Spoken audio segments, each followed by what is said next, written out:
While training programs and schools primarily focus on hard skills, the technical aspects, and do that very well, many high school/college graduates are unprepared when it comes to the 21st century skills vital for workplace success. These soft skills include communication, collaboration, critical thinking, problem solving, leadership, and self-reflection, just to name a few. Author Sherreccia Jackson addresses this topic in Hard Skills versus Soft Skills: Achieving Balance in the Modern Workforce. This book is a must-read for recent graduates, current students, educators, and administrators. Hard Skills versus Soft Skills: Achieving Balance in the Modern Workforce ebook is available exclusively at MyPort Store at www.myportstore.us.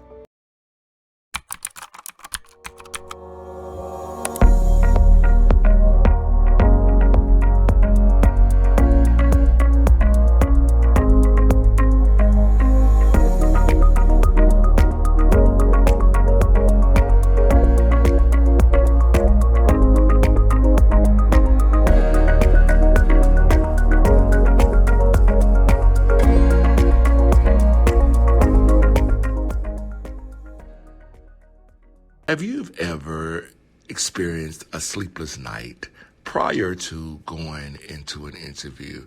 Perhaps you've had those looping thoughts that enter and exit your mind of, what if I completely bomb this interview? What if I go into this interview and stumble and fumble over my words? What are these people are going to think of me? What if I forget to answer key questions that they are asking of me in this interview? Well, we've all been there. And today's guest, Helene Creasy, a mental health professional, is going to walk us through some helpful tips on how we can prepare for that big interview. Well, let's get ready to go into the room with yours truly, Sherreccia Jackson. Welcome to The Room podcast. The Room is a platform dedicated to addressing topics in education, career development, inspired living, and social issues.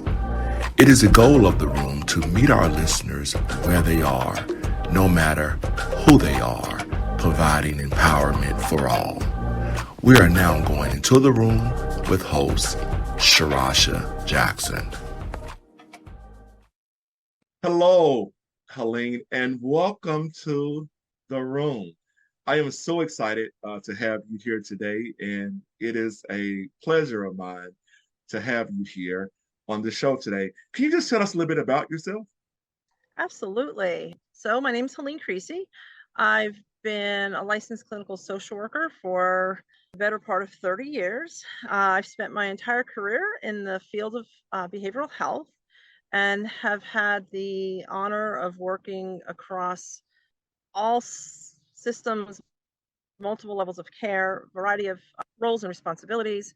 And it's been a really fun journey, and it's actually an exciting time to be part of the behavioral health world, because as we know, there's been some fundamental shifts and added pressures that people across all ages and spectrums are trying to manage in this new world in which we're all trying to figure out together.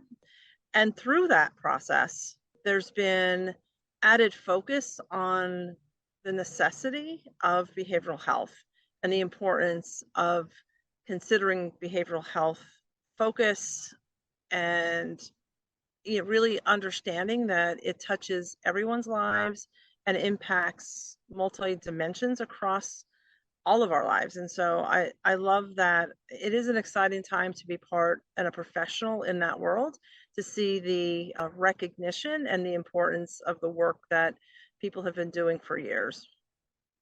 Well, please hear me say first, thank you for the work that you do.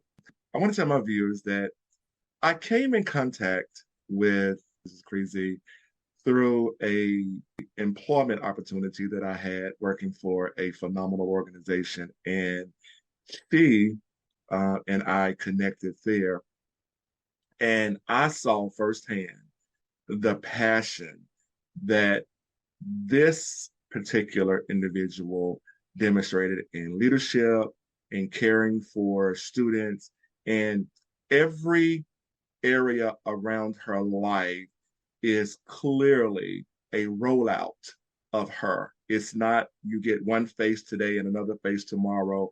It is the same person. And I want to say again, Helene, thank you. And you are right. This is a challenging time in the world that we live in the space that I'm existing in right now is working with youth and preparing them for the workforce. And the reason I wanted you to come on the show today was to kind of speak to us a little bit about anxiety because I've been working with several youth and preparing them for the big interview. And they are so nervous about whether they're going to fumble on their words or whether they're going to say something that's I hear this oftentimes stupid. And also they're just trying to get their train of thought, and they're really suffering with this anxiety. And I wanted to bring a professional on to speak to that. Can you just kind of give us some ways that we can reduce anxiety, and then and just basically tell us where does this anxiety come? Sure. So I think the approach that I've always taken when I've worked with individuals around issues of anxiety, I think first and foremost is to actually normalize the experience. We are programmed. Nature has us programmed in a certain way, a survival instinct that kind of kicks in a fight or flight when we're confronted with something new, something different. We're not sure, we haven't had a competency or we haven't tried something. It's very normal and natural to have those butterflies and feel that anxiety.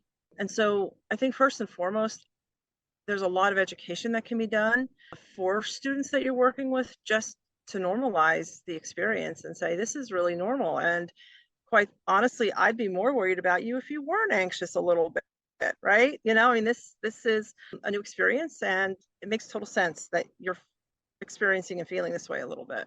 The other thing that I like to do when I talk about anxiety is actually reframe the conversations and have students, in this case, reframe it and think of anxiety as nothing more than excess energy. It's really just an excess of energy that is flowing through your system, and it needs to work itself through and work itself out. And so there are a variety of methods and approaches that a person can take to work through the anxiety itself. And, for example, using what you described, we have, a young aspiring professional getting ready to have their first interview. What might they be able to do? First, they can prepare, right? They can certainly put some time into preparing and practicing. They can do some things prior to the interview, like making sure they get a good night's sleep, getting an exercise routine established, getting healthy eating habits, the basic physiologic components of what makes us tick and the way our bodies work. If we are taking care of ourselves fundamentally in a physical way, exercise is a great way to work out excess energy. Reading is a great way to work through and use our brains to put that energy towards something more productive. Oftentimes, where all of us get stuck, not just youth, but all of us, is we get stuck inside of our own heads and we overthink and we think more than we do. And I'm a huge proponent of talk less, do more. And it's funny because I will often tell clients that that's going to sound really strange coming from a therapist or a person who has a therapist background and has spent the better part of her career talking with people, right? I actually encourage people to stop talking and start doing. So I think a lot of front end effort can go into just coaching the kids in preparation, doing mock interviews, practicing, talking through what some of those fears are that they are mulling around. This current crop of aspiring young professionals they've grown up in the digital age, they've grown up with social media. That certainly hasn't helped. I don't think it's helped create the anxiety, right? It hasn't helped mitigate it, because they're in a constant lens and they're more, adolescence is a time when it's normal and natural to be comparing yourself to your peers. And now we're comparing ourselves against millions of peers, right? Virtually. Right. So there's a lot that goes into what is causing the undertones of anxiety for kids. I think that really getting a handle and understanding to what degree is their anxiety interfering with their day-to-day normal routines is also important. Because if a kid otherwise is functioning okay, they're going to school, they hang out with friends, they get their schoolwork done, and they have an interview coming up and they're nervous, totally normal, right? And that's something that minimally could probably just be managed through some support. However, if they've been missing school, they're in conflict with friends, or they don't have friends, or they're isolating at home, those are indications of a deeper issue and a deeper problem. And then, simply coaching them through an interview on the front end might not be enough support. They may actually need more of a deeper assessment to understand some of the drivers that may be contributing to their anxiety levels. Thank you, Helene. When I think about the students that I'm working with, and currently, especially coming, we're currently coming out of COVID, where students are now returning back to the classroom and they are not in the digital space of doing instructional content or instructional interaction. One of the things that I have noticed that is really prevalent for me is how students take feedback. They are just not wanting to receive that. Now, that in an interview, it's like a basketball game or it's like a football game. Somebody's going to win and then somebody's going to lose. So we all celebrate when we get the job, okay? But what happens when we don't get the job? That's rejection, okay? And somebody like myself or you are trained to know, okay, well, I'm going to see what I didn't do, or I'm going to see how I did not add up, or my experience didn't mix with this, and then I'll just move on. But then some people internalize that, Helene, in a way that it's almost become self-defeating, and they don't want to pursue on. They just take that one rejection and think that everybody is going to reject them. How can we help youth to, number one, deal with rejection? And then number two, what are some strategies that we can recommend that they employ as they kind of navigate the yes and no world of employment? So I think helping kids navigate those first rejections, if you will, I think is really rooted in how their resilience was supported and manifested over time, right? Resilience is something that happens when we are disappointed and then we pick ourselves up and we brush ourselves off and we continue, right? Part of the challenge is that we do live in a culture where oftentimes, not always, but oftentimes, kids are highly protected. And when they're younger, they're not given the opportunity to fail. Parents and caregivers, even teachers, it could be anybody in a caretaking role, will sometimes swoop in and save the child from feeling bad or not getting something that they wanted.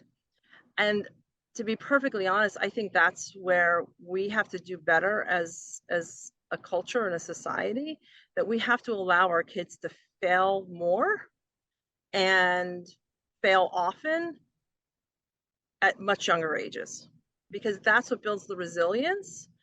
And that's where later, as they're moving on and trying to navigate this adult world, that's where the skills are built early on, right? Mhm. I mean, ideally, perfect world, that would be one of the best pieces of advice. There was a suggestion I had learned a long time ago, and I loved it, and I try to employ it with my own kids, is at the dinner table or when you're having a conversation, ask them what they failed at today. Because if you didn't fail, then that's telling me you didn't try hard enough. Wow. Wow. So I think a strategy is actually promoting failure. Wow. And yeah, and I mean, that to me, and I guess that really can start at any age. And so if they haven't had much exposure to failing and having to pick themselves up, and suddenly they're, first time job interview and they don't get it, I would probably frame it in that context and say, you know what, I'm glad, not glad you failed, but what an opportunity for you that you did fail, because there's more growth that you're going to get from this experience than continuing to sort of win, for lack of a better word, right? Wow. Thank you for that. Helene, putting that into perspective, I oftentimes tell students, listen, failure is an option. You're not going to win every single time. And matter of fact, when you rid yourself of the fear of failure, you are really on a path to succession. I personally believe the same thing with that. And it's very interesting of your concept of that when you are speaking in terms of training yourself to fail, that is, and to receive and to see what that feels like.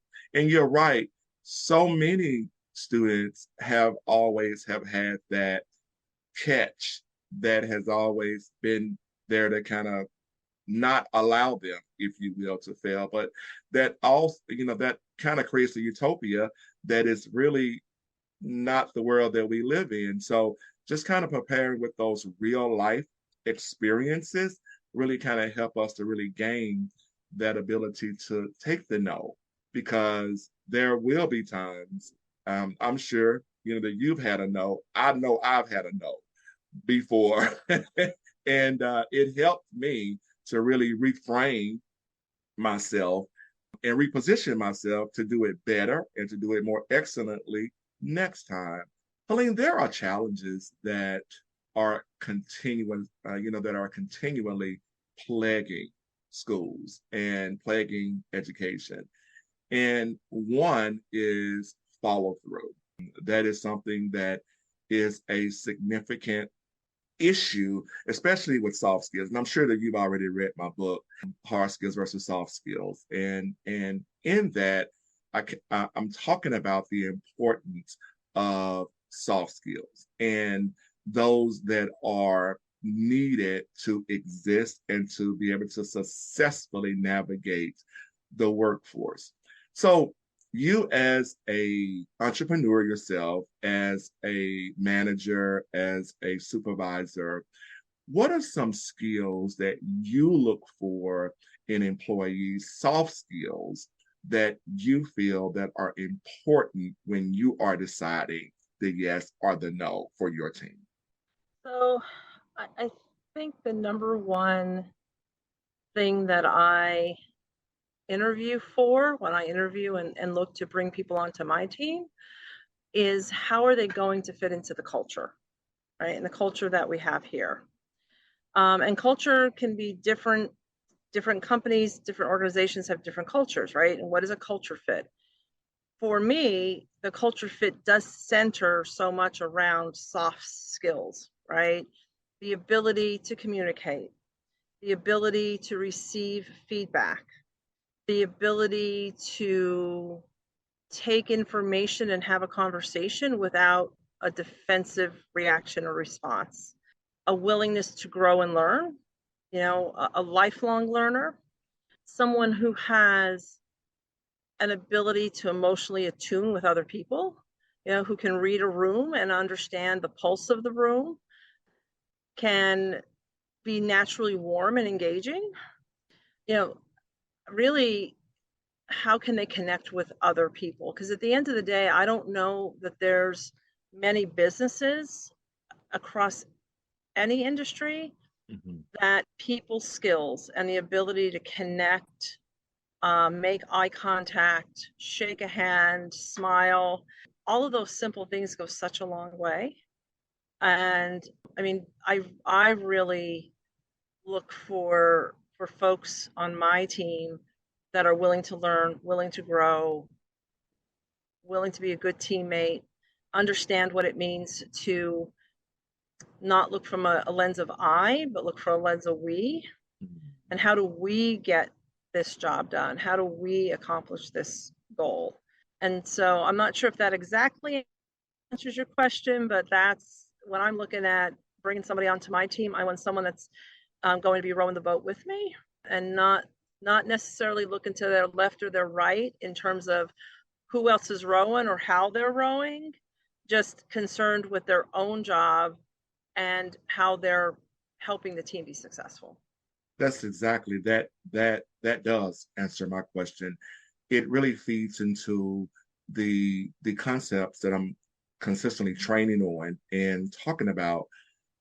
And I love how you use the word culture fit, because that is important. And personality, it really drives that fitting, if you will, in the culture. And so when I'm training it and I'm working with youth specifically around this area, in this space of soft skills, I like to use that. Just if you were interviewing someone, would you want to be the person that is selected? And think about your good and your bad. And if you would want to fit in, and if you could look at yourself in the mirror and say, now I know that some people have a that could be a two-edged sword, I know. But however, if you are the person that can row in the boat and not looking from side to side, how does that actually fit? Helene, I cannot tell you how valuable this information that you have provided today is, in your perspective, especially as a respected professional in the space that you exist in. I know the hard work that is happening. I know that there were a lot of frontline medical professionals that were kind of navigating through the waters of COVID.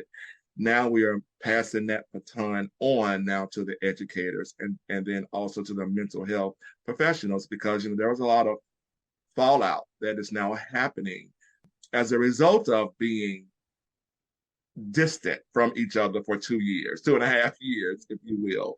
And so I again want to say thank you, and thank you to all mental health providers. I think that there is something to be said about taking care of your mental health.